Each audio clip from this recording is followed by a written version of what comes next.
Hello and welcome to the episode 19 of the UNews Weekly, the weekly audio-video podcast coming to you from the UN Information Office in collaboration with the UN family in the country. Dear listeners and viewers, today we will be very happy to tell you some of the news of the UN family in Uzbekistan.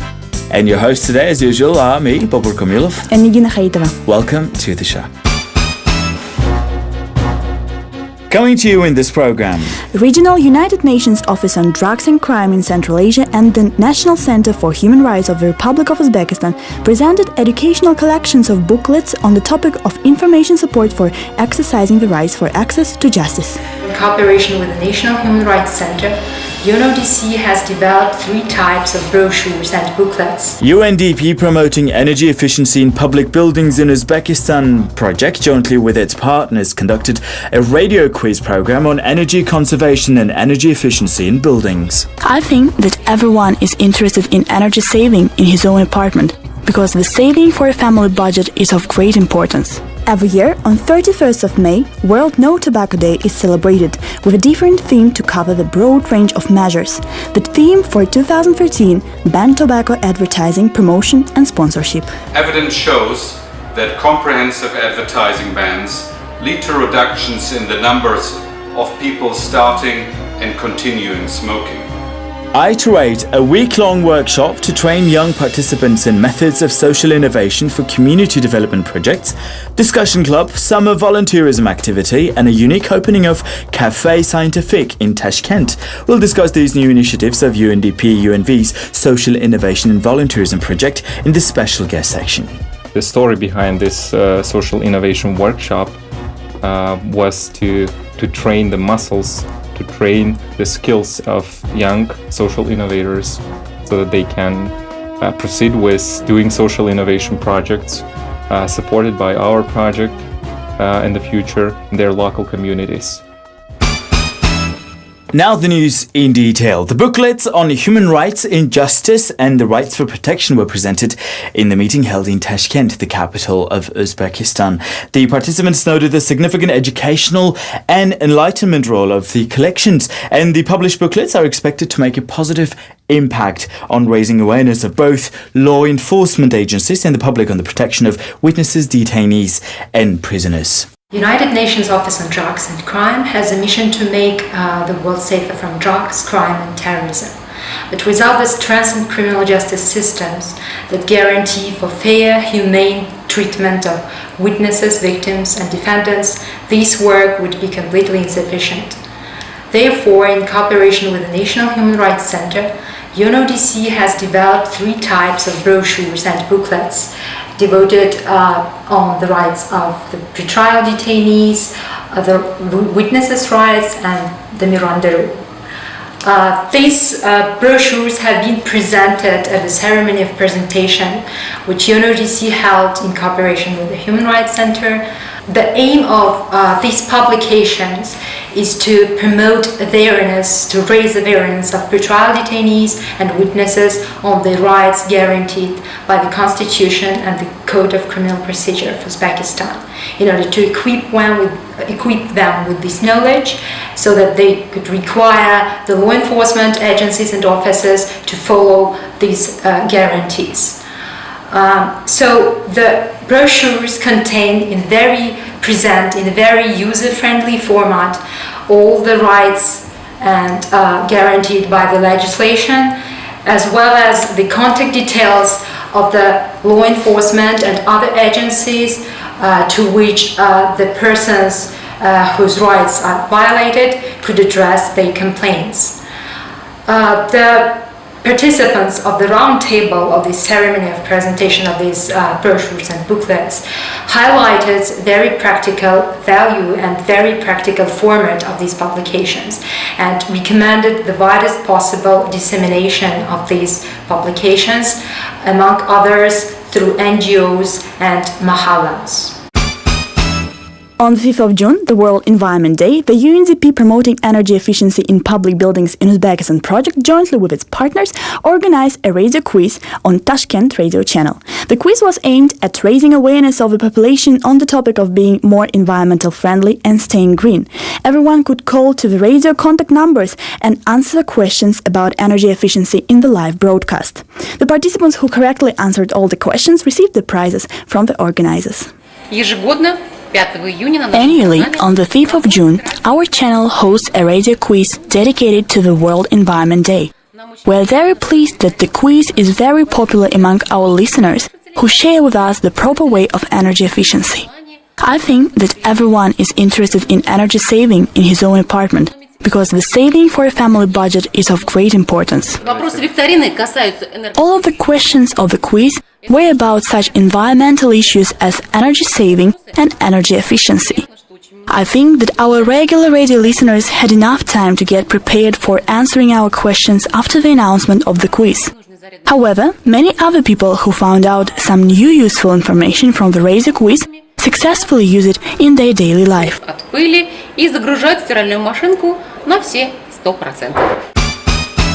You're watching the UNews Weekly audio-video podcast coming to you from the UN Information Office in Tashkent. The World No Tobacco Day was organised with an aim to draw global attention to the tobacco epidemic and the preventable death and disease that the tobacco causes.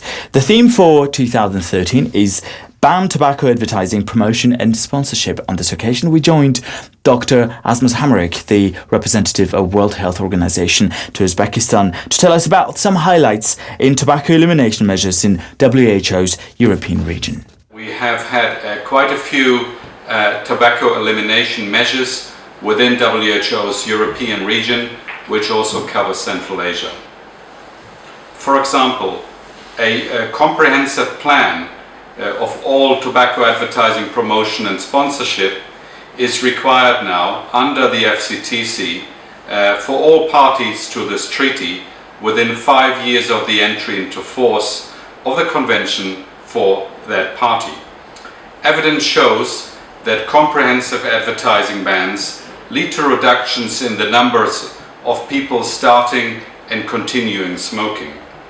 Statistics also show that banning tobacco advertising and sponsorship is one of the most cost-effective ways to reduce tobacco demand and thus a tobacco control best buy.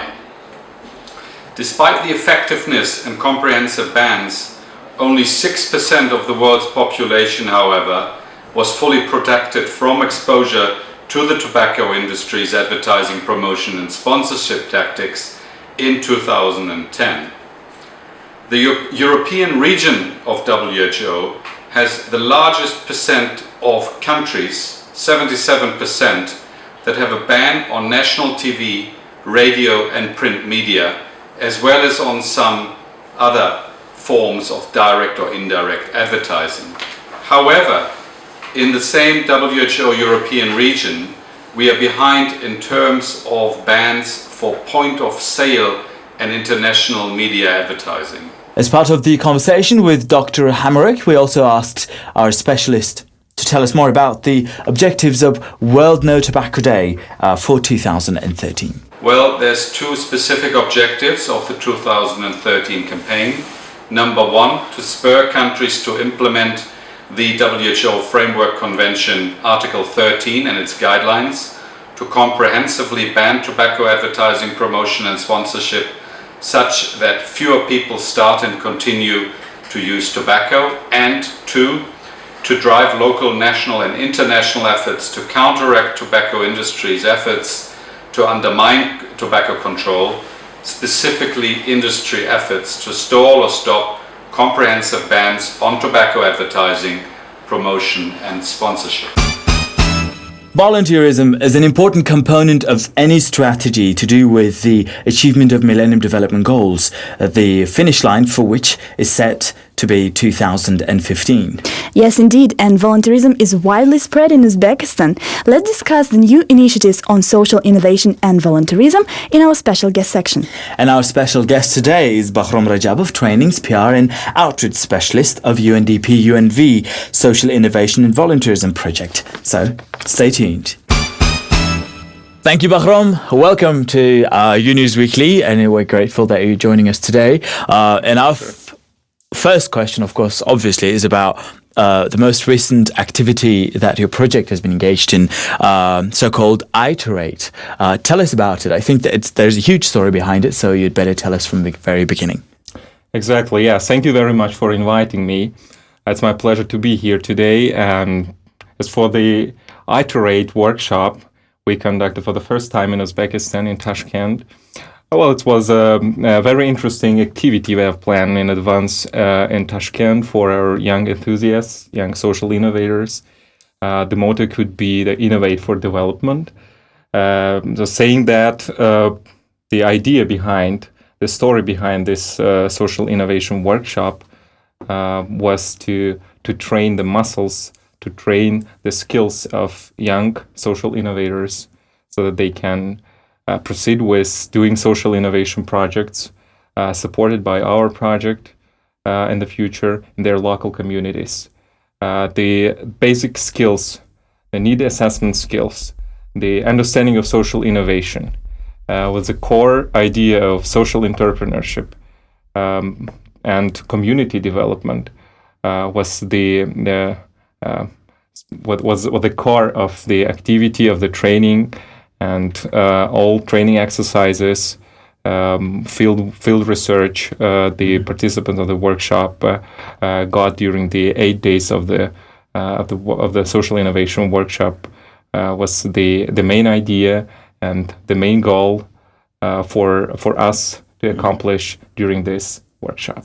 It is interesting to note that I think the entire workshop was facilitated by experts consisting of both a local and an international specialist, right? Exactly. Actually, both experts invited for this workshop, to conduct this workshop in Tashkent, were from the United States. They were real experts with the real practical experience in business, in communication and visualization, and California was the real experience in having their own business in the United States, and holding MBA and BA degrees in economics and design thinking. Were invited to conduct this workshop in Uzbekistan for our 20 local social innovators. And as we know, your discussion club is also very popular among youth. And who are the participants, and what are the topics which they discuss there? Well, the discussion club is another direction, so to say, within the project. We have the discussion club named the MDGs and volunteerism. Actually, the framework of the discussion is about Millennium Development Goals and doing volunteerism, and how these two topics are connected.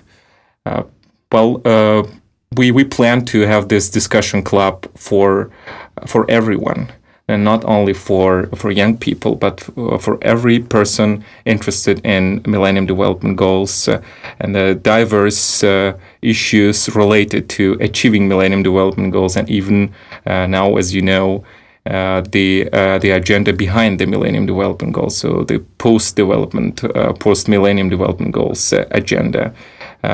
We touch upon different topics, starting from the employment for young people, the education environment for young people, the efficient education, the goal-oriented education, and the reproductive health. For example, our last discussion was about the reproductive health and family planning.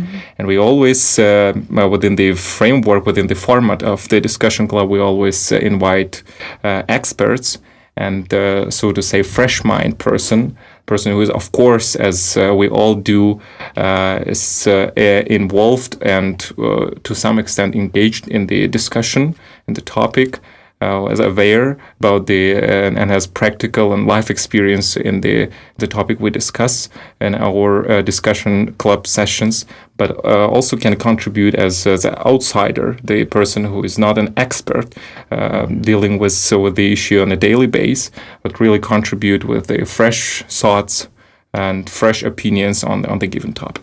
The format of all those discussion clubs is quite interesting, and because most of the topics that you're covering there are cross-cutting in terms of the subject and relevance to the mandate and mission of UN Family in Uzbekistan, how are you engaging the United Nations agencies operating in the country for those discussion clubs?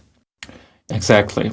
You are very right telling this, and what we are trying to do every time we, as I said, first of all, the discussion club, the sessions of the discussion club are open for everyone, and we experience the participation of the UNDP staff members coming to the discussion sessions as not only as guest lecturers or the main experts of the format of the discussion, but also as guests, the participants. But as I said, the main experts that we're talking about Millennium Development Goals, we invite people from the UNFPA from UNDP, and I hope we'll be inviting experts and specialists from other agencies operating in Uzbekistan.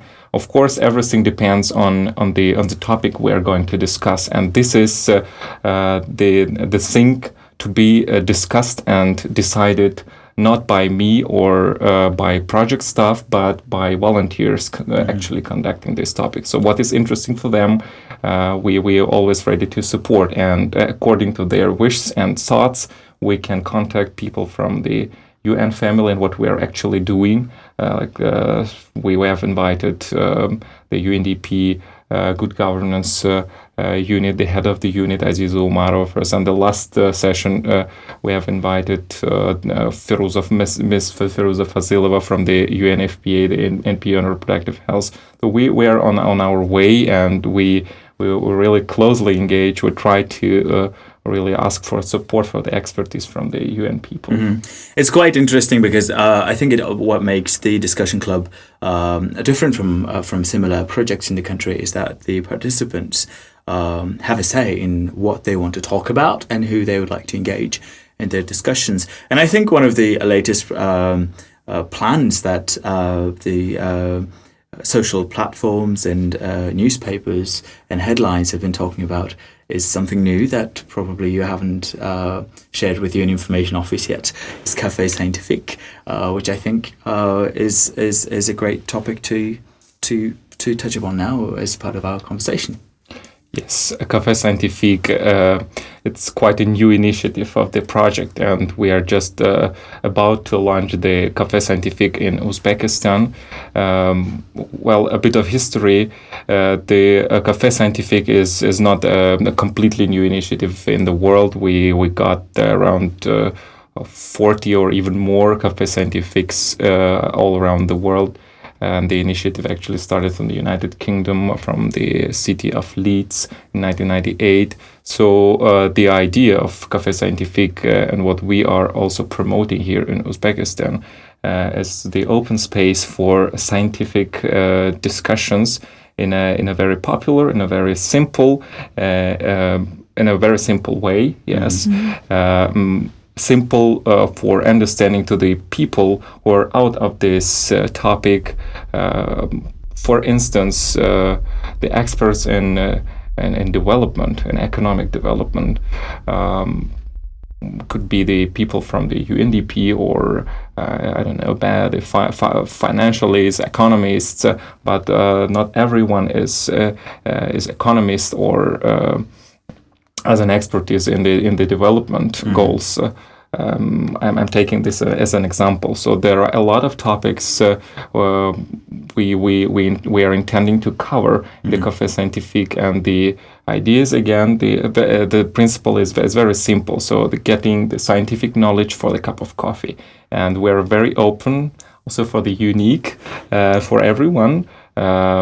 To join the Café Scientifique, and we have the Facebook page open for everyone. You can join, you can follow the updates, and just stop by to the cafe and take a cup of coffee or tea and join the discussion if you're interested. So basically, what Cafe Scientific does is that it engages people, volunteers, and participants, youth, and not only youth, in the discussion of scientific subjects and themes in a language that is accessible to people. I'm paraphrasing it here for our viewers and listeners, for people who are not necessarily from the scientific domain in their work and daily lives. Exactly, yeah. Nothing to add to that. Yes. That's great. I think with this we bring this special guest section of our UNews Weekly to an end, and we thank you very much for your time and the expertise you have offered here today. Thank you very much for your time. Thank you for inviting. Thank you.